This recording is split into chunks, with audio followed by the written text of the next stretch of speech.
Hello friends, and welcome to Escaping the Mouse with your host, me, Breck Roll. Alright, so you remember yesterday was kind of a fun day dealing with gas problems. Well, it turns out when the gas company came by about 8 o'clock last night to turn the gas back on, they found another leak. So we had to deal with that. Fortunately, they were able to turn on the gas for most of the house, and since the problem was in the water heater alone, they just left the water heater disconnected from the gas. So I guess we got to look into that and try and figure out what's going on today. You also remember that I mentioned yesterday that I smelled a strong aroma of gas coming from the water, or coming from the gas main. And when they took that apart, they definitely found that there was a gas leak there, and that there was just a gasket problem on the input. So they've replaced that gasket, and we're back in business on that. But let's deal with the rest of the issues today, and let's see what comes of that. Come along, won't you? As you recall, I was pretty sure the problem was coming from this fitting right here, and yes, it definitely was. He broke that open, and basically the gasket that closes that thing all together was had basically just disintegrated over time. So he replaced that. He also replaced the gasket in this one, because this is the input, that's the output from the meter. And then just because it was all rusty and ugly looking, he painted it to make it look all brand new here. I know a couple of you mentioned in the comments section yesterday that it's probably time to replace that. Yeah, well, that's what the gas company does. They don't replace it, they just paint it and make it look new. Gives you a real strong sense of confidence, doesn't it? When the gas company came in, they discovered another leak in here in the water heater. Specifically this little valve here with the orange, with a red tag on it. This was leaking right here. Now what this is a safety device for the water heater. In the event that the water gets too hot, this valve shuts off gas to the water heater to prevent an explosion. But unfortunately, if it's leaking gas, that's a problem. So what we've done is we found a local vendor that has these things, and we bought a replacement one, and I have to reinstall this one. So first thing I got to do is basically unplumb all of this here, because I have to remove that piece and put it in. So let's do that. Yay!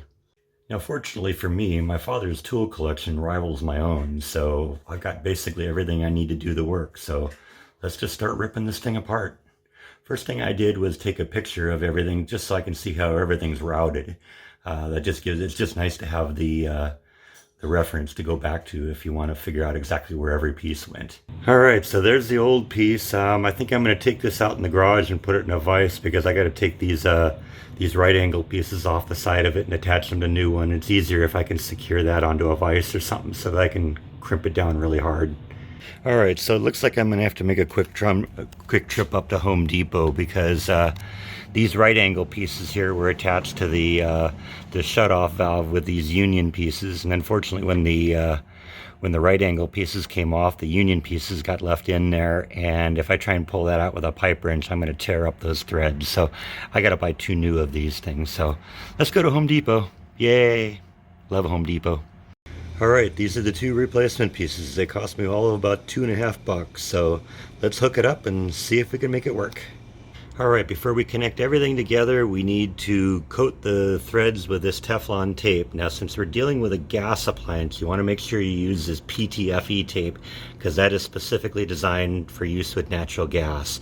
There are other kinds that are designed for like water fittings or air fittings and that kind of stuff, but that will get dissolved in the with a natural gas. So make sure you use the PTFE tape. Now, since I'm going to reuse these right angle pieces, I kind of want to examine the threads inside there, make sure that they don't look like they're torn up. I also want to kind of strip out as much of the old pipe joint compound that they used in there, just so we don't get a bunch of contamination in our line. So now all I got to do is just screw this piece back into place. I can do partly with hand, but I'm going to have to do it ultimately with a crescent wrench to get it nice and tight. And I basically want to get it rotated so these pieces are facing down like they were before. All right, so that was quite a job, but fortunately, the tighter you have it, the less likely there is to be a leak, and that's what we want. We don't want any leaks in here. Now all I just got to do is hook up all the rest of the stuff. Now, it's always a good idea when you have like really complicated connections like that to take a picture of the before, so you can compare the before to the after to make sure that all the pieces are in the right place. So I shot this picture of the before action so that I could look at it and just make sure everything is the same. All right, so after all that big long speech about making sure you get all the pipes back in the same place, I actually ended up flipping these two, because it turns out with this valve here, the gas only goes one way. It has to go in one way, it has to go out the other way. And since when it ended up getting screwed in tight, this was 180 degrees from the other one. Everything was flipped this way. This now is out, this is in, and because of the length of the hoses down here, I ended up switching the long pipe here to this side and the short pipe over here. Right now everything's hooked up. I'm just kind of doing a leak check. You're concerned about water at this fitting here and gas leaks on any of these fittings here. So I'm going to put a soap compound on each of these just to make sure they're filled up. But right now it's been on for a few minutes and I don't smell any gas in here, so that's always a positive sign. So let's get some soap compound on here and see what happens. Alright, so I've done the soap test in here on all the fittings that I did, and even the ones I didn't touch. And I'm not seeing any bubbles anywhere on any of this stuff, so hopefully that's it. Hopefully we got it. What I'm gonna do is I'm gonna leave the gas on for a little while. I haven't lit up the pilot light yet, but I think what I'm gonna do is I'm gonna close this up, leave the gas on to it for a while. Then if there is any kind of a leak and there's an odor issue, it should all stay contained in here and concentrated in here. And I ought to be able to open up the door, and if there is a problem, I ought to be able to tell right away. But like I said, I'm not seeing any soap bubbles here, so that's a good sign. Now, since the consequences of doing this wrong are so serious, I probably am still going to bring the gas company in here and have them double check my work, because, better safe than sorry, right? You got to know what your limits are. All right, good news. I got the pilot relit. Seems like we're heating up right now. The little status light is blinking one time every 3 seconds. That means normal operation. So hopefully within an hour or two, we should have hot water again. Yay! Well, that was a lot of fun, wasn't it? But I think we got that all wrapped up now. I've got the gas on, the water is heating up, and I think we're about to have hot water again for the first time in like 2 days. I'm going to, I think, go and visit Jordan tomorrow. He's got an idea of something he wants to vlog that looks pretty cool.